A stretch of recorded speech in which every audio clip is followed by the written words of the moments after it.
सुनेत्रा वहिनींना अर्थमंत्री पद मिळू नये यासाठी पटेलांनी केलेला अंतर्गत डाव. दुसरं, नरेश अरोराचं कंत्राट का रद्द केलं अशी पटेलांनी केलेली विचारणा. तिसरं, 16 फेब्रुवारी 2026 रोजी निवडणूक आयोगाला दिलेलं ते पत्र पटेल तटकरे यांनी की राष्ट्रीय अध्यक्षाप्रमाणे कार्यकारी अध्यक्षांना सर्वाधिकार असतील ते पत्र. आणि चौथं म्हणजे आहे की मोदी शाह यांच्या बरोबर थेट राजकीय संबंध प्रस्थापित करणे आणि त्याविषयी सुनेत्रा वहिनींना अंधारात ठेवणे. या 4 कारणांसाठी पार्थ पवार यांनी प्रफुल्ल पटेल यांचा पत्ता कट केलेला आहे. म्हणजे 29 एप्रिलला जे पत्र दिलेलं आहे त्याच्यामध्ये कार्यकारी अध्यक्ष म्हणून याचा नामोल्लेख नाही.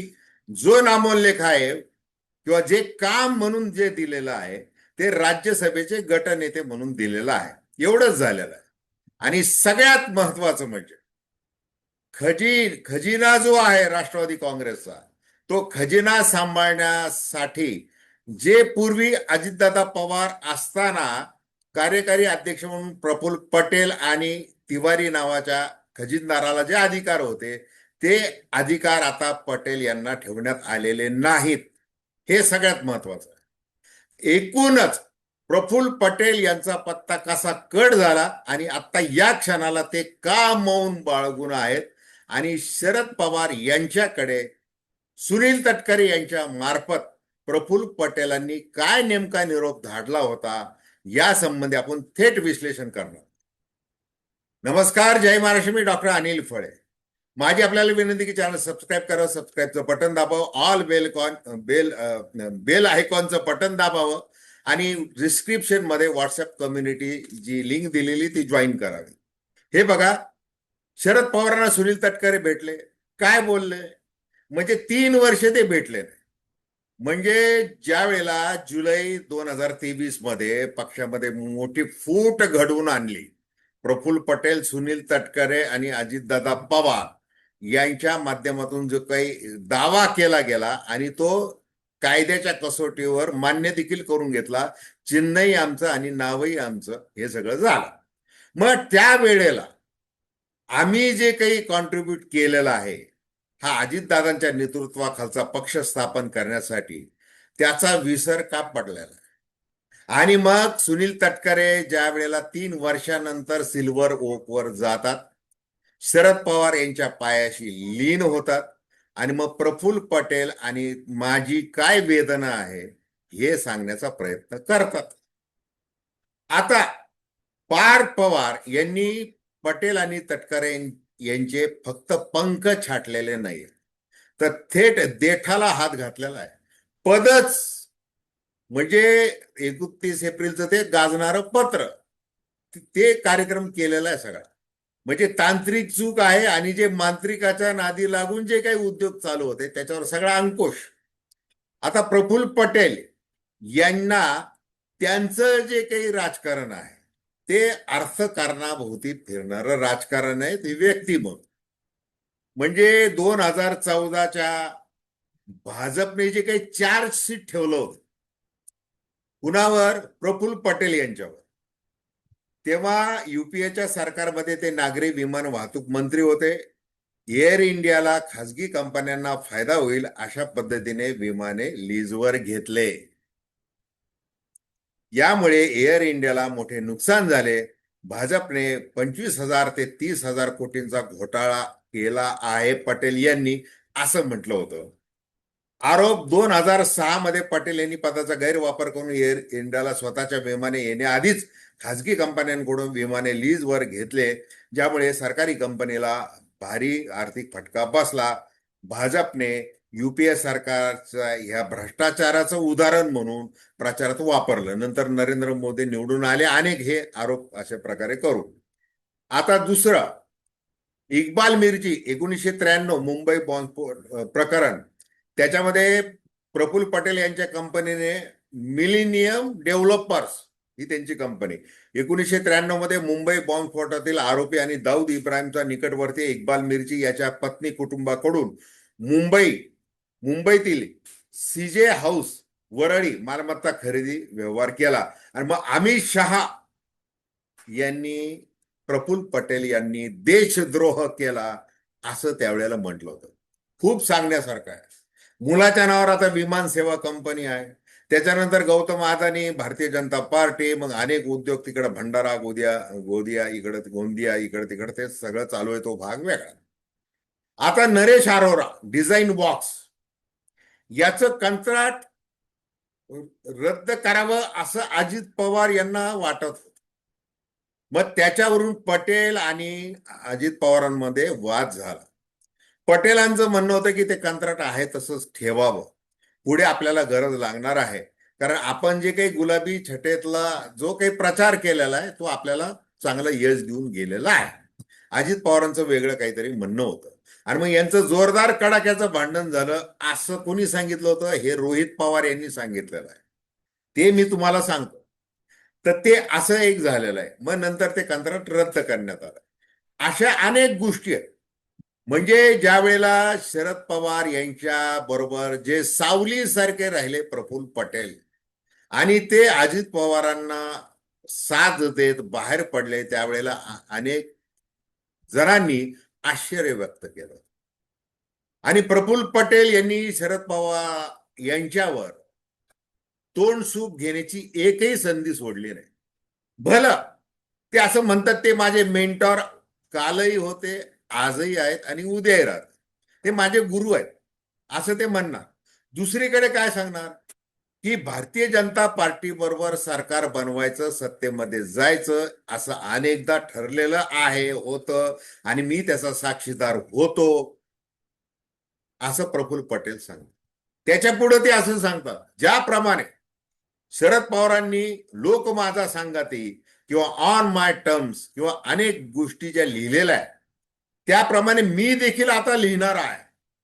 मग आता त्याच्या जे प्रफुल्ल पटेल लिहिणार आहेत त्याच्यामध्ये आता पार्थ पवार यांनी जे काही पंख छाटलेले आहेत, पद जे काढून घेतलेलं आहे, त्याच्याविषयी ते काय लिहिणार आहेत हा भाग फार महत्वाचा असणार आहे. एकूण आता जे काही माहिती समोर येते, आता बघा अनेक दैनिकांनी म्हणजे मेन स्ट्रीम मधल्या दैनिकांनी वेगवेगळी माहिती छापलेली आहे. त्याच्यामध्ये एका बातमीमध्ये जो उल्लेख आहे की कशा प्रकारे हे तिजोरीतले अधिकार काढलेले. आता तिजोरी ही पूर्ण आता सुनेत्राताई पवार, जय पवार, पार्थ पवार यांच्या ताब्यामध्ये आहे. ती यांच्याकडे नाही. पटेल यांना जे पूर्वी जसं सुरुवातीला म्हटलं की राष्ट्रीय कार्यकारी अध्यक्षाला देखील अधिकार होते, ते आता अधिकार ठेवण्यात आलेले नाही. त्याविषयी एका बातमीमध्ये काय म्हटलेलं आहे बघा, लोकसत्ताची ती बातमी आहे. त्याच्यामध्ये असं म्हटलेलं आहे, हे अधिकार म्हणजे पैशाचे राष्ट्रीय अध्यक्ष म्हणून अजित पवार, राष्ट्रीय महासचिव व कार्यकारी अध्यक्ष म्हणून प्रफुल्ल पटेल व खजिनदार म्हणून वाय.पी. त्रिवेदी यांच्याकडे, या तिघांकडे होते. मी सुरुवातीला तिवारी म्हटलं, त्रिवेदी यांच्याकडे होते. या तिघांच्या स्वाक्षरीने पक्षाचे आर्थिक व्यवहार होत असत. आता नव्या पदाधिकाऱ्यांच्या यादीमध्ये प्रत्यक्ष खजिनदाराचे काम जय पवार पाहणार आहेत. म्हणजे पक्षाच्या अधिकृत आर्थिक व्यवहाराचे सर्वाधिकार राष्ट्रीय अध्यक्ष म्हणून सुनेत्रा पवार, राष्ट्रीय महासचिव म्हणून पार्थ पवार आणि खजिनदार म्हणून जय पवार या तिघांकडेच असतील. या तिघांपैकी एकाच्या स्वाक्षरीने बँकेचे व्यवहार केले जातील. नव्या बदलामध्ये राष्ट्रीय पदाधिकारी म्हणून प्रफुल्ल पटेल वा वाय.पी. त्रिवेदी यांचा समावेश केलेला नाही. त्यामुळे त्यांना पक्षाचे आर्थिक व्यवहार सांभाळता येणार नाहीत. ही बाब केंद्रीय निवडणूक आयोगाला पाठवलेल्या व आयोगाच्या संकेतस्थळावर प्रसिद्ध झालेल्या यादीतून स्पष्ट झाली आहे. आता बघा, जर तुम्ही घाईघाईमध्ये शपथविधी केला, त्याच्यावर अनेक प्रकारची टीका सहन करावी लागली. अगदी बारामतीच्या नागरिकांनी देखील खेद व्यक्त केला की एवढी घाई करायची काय गरज होती.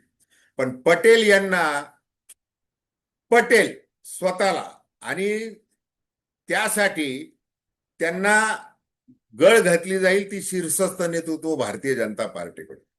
तुम्ही ताबा घ्या, मग पियुष गोयल यांना जसं कळालं की अभी प्रफुल्ल भाई सब करने वाले हैं, मग त्यांनी लगेच स्टेटमेंट केलं की national president of NCP mister Praful Patel वगैरे असं ते बोलले. आणि ते त्यांनी नंतर ती माघार घेतली, हा भाग वेगळा. पण ते बोलले, हे सहज बोलले नाहीत. ते त्यांना माहिती आहे सगळं शिजलेलं आहे. आणि 48 तासात शिजलं. म्हणजे भारतीय जनता पार्टीचे महाचाणक्य अमित शहा ज्या वेळेला बारामतीमध्ये आले आणि मग त्यांना असं वाटलं की शरद पवार, सुप्रिया सुळे, रोहित पवार, जयंत पाटील, शशिकांत शिंदे हा पक्ष घेतील, ते मविबामध्ये जातील, आपली मोठी अडचण होईल वगैरे वगैरे. ताबडतोब बारामतीच्या हॉटेलमध्ये बैठक झाली. प्रफुल्ल पटेल तिकडे गेले, सुनील तटकरे गेले, छगन भुजबळ गेले, धनंजय मुंडे गेले. ते सगळं झालं आणि ते महाराष्ट्राने काय झालेलं आहे, कशा प्रकारचं गलिच्छ राजकारण, हे काही पुन्हा सांगण्याची गरज नाही. ते झालं. मग आता ज्या वेळेला आता अजित पवार हयात होत, त्यावेळेला अजित पवारांना देखील हे खटकत होतं. त्यांनी अनेकांकडे ते बोलून देखील दाखवलं होतं. पटेल तटकरे हे आता परस्पर दिल्लीमध्ये ज्या प्रकारे आम्ही सगळं करतोय हे भासवत आहेत, दाखवत आहेत. आणि नेतृत्व भारतीय जनता पार्टीचं यांच्याशी कशी आमची सलगी आहे याच्यावर कसा भर देत आहेत आणि विलिनीकरणाला का विरोध करत आहेत वगैरे ते अनेकांकडे ते बोललेले. मग ते पार्थ पवार यांच्याकडे बोलले नसतील का? ते नक्कीच बोललेले. पण आता पार्थ पवार यांची अडचण अशी आहे, सत्तेमध्ये तर राहायचंय, पटेल तटकरे यांना निष्कासित करून पुढे पक्ष न्यायचा आहे, तर कशा पद्धतीने न्यायचा आहे? भारतीय जनता पार्टीची साथ लागणार आहे. कारण याच भारतीय जनता पार्टीचं जे वॉशिंग मशीन आहे त्याच्यामध्ये लाभ त्यांना पार्थ पवार यांना देखील झालेला आहे, सुनेत्राताई पवार यांना देखील झालेला आहे. जरंडेश्वर कारखाना असेल किंवा पार्थ पवारच्या अनेक कंपन्या असेल, 22 प्रकारच्या धाडी त्यावेळेला पडल्या होत्या, हे लक्षात घ्या. आता जरेंडर कारखाना असेल वगैरे, ते एमएससी बँकेचं ते जे काही सगळं आहे खाजगीकरण सहकारी कारखान्यांचं, ते आता ती फाईल क्लोजर रिपोर्ट आलेला आहे, ते सगळं मिटलेलं आहे. नाही तर ते तुमचे किरीट सोमय्या जे अगदी भ्रष्टाचाराचे विरुद्ध वागणारे भारतीय जनता पार्टी, आता ते एकदम गप्प बसलेले आहेत. ते तेव्हाच गप्प बसले ज्या वेळेला अजित पवार इकडे आले 2023 मध्ये. हे असं राजकारण सगळं चालतं. एकमेकाला वाचवायचं असतं, आर्थिक साम्राज्य स्वतःच्या ताब्यात पाहिजे असतं, राजकीय स्वातंत्र्य पाहिजे असतं, सत्ता आणि संपत्ती डोळ्यासमोर ठेवून प्रत्येक गोष्ट करायची असते. आणि त्याप्रमाणे राष्ट्रवादी काँग्रेसमध्ये आता सध्या तेच चाललेलं आहे. आता पटेल कधी बोलणार आणि काय बोलणार याची उत्सुकता संपूर्ण महाराष्ट्राला आहे. इतकंच. तर धन्यवाद. हा व्हिडिओ आपल्याला आवडला असेल अवश्य शेअर करा, सबस्क्राईब करा आणि आपली प्रतिक्रिया बिनधास्तपणे नोंदवा. धन्यवाद.